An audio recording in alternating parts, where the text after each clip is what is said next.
Welcome to this week's episode of Jet Lag in the News. I'm Steve Jasper, aka the Jet Lag Guy. In business travel, more news regarding corporate travel management, and again, it's not good.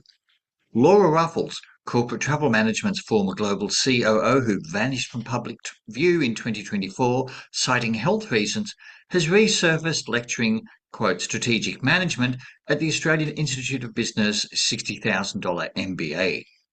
She held senior roles at CDM from 2010 to 2024, spanning the period when the company's £120 million UK government overcharging scandal and accounting issues emerged.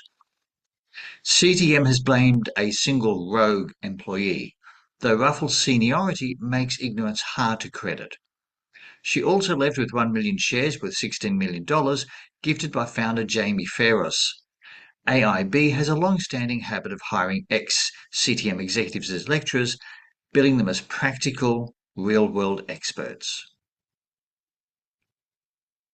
Zinc Airlines, a proposed ultra-low-cost carrier in Australia backed by ex-Qantas loyalty executive Peter Kelly, is seeking 225 million Australian to become a genuine third force in Australia's domestic aviation market, currently a duopoly of Qantas Jetstar and Virgin.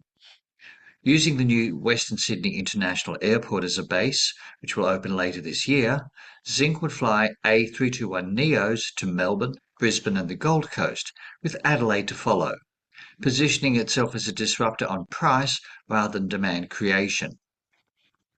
While framed around budget travel, a viable third character matters for business travellers too, potentially adding route options, schedule flexibility and competitive pricing pressure on existing players. However, aviation consultants have warned that the path is steep. Previous entrants Bonza and Rex both collapsed in 2024. Australian banks have little appetite for funding airlines, and Zinc will need both deep capital reserves and experienced operators to survive the inevitable pricing battles with Qantas Jetstar and Virgin once it launches. Imagine being so jet-lagged that people think you've ingested illicit substances. Imagine that interview was 25 years ago and people are still talking about it.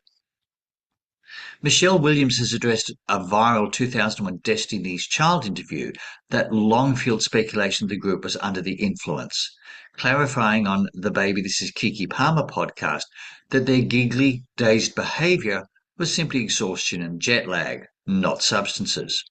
She told Kiki Palmer the trio, then in their early 20s, were running on a punishing schedule and had become, quote, delusional from sleep deprivation, with Williams noting that fatigue makes it hard to maintain composure even with media training. The clip, featuring the group's silly answers to questions like what animal they'd be, has resurfaced repeatedly online over the years.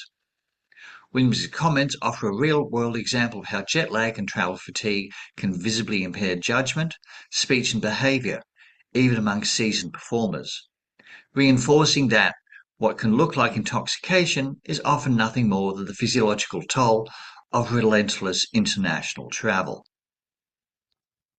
And now over to some research.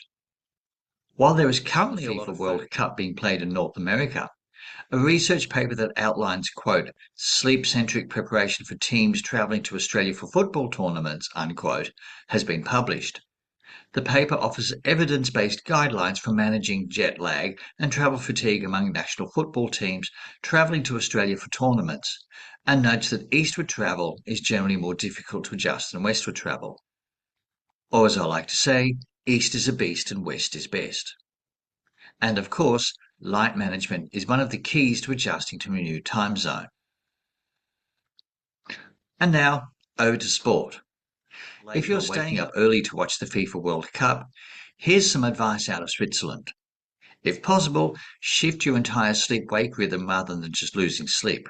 For example, sleeping in later than the next morning instead of getting up at the usual time. Avoid stacking multiple consecutive late nights. A single short night is manageable, but repeated sleep loss compounds quickly into fatigue and microsleep risk. Wind down deliberately after the match, dim bright screens and TV lights, give yourself time to calm down from excitement before trying to sleep.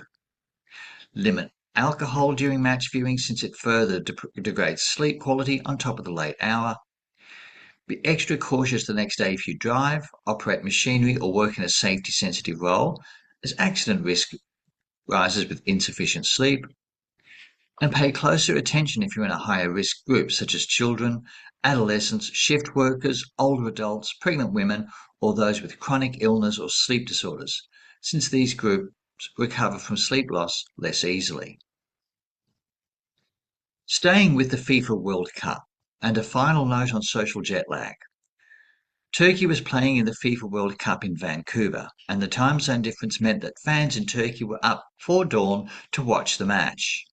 Sadly, Turkey was defeated 2-0 by Australia. That's got to sting. As a loud and proud Australian, I love my country. We have so many great things here, but a high-performing soccer culture isn't among them. We tend to leave that to the Europeans and South Americans. Congratulations to the Socceroos for winning a game against a team that had been estimated to be better than them, and commiserations to the Turkish team. Did you know I've written a book to help kids understand jet lag? In case you didn't, now you do.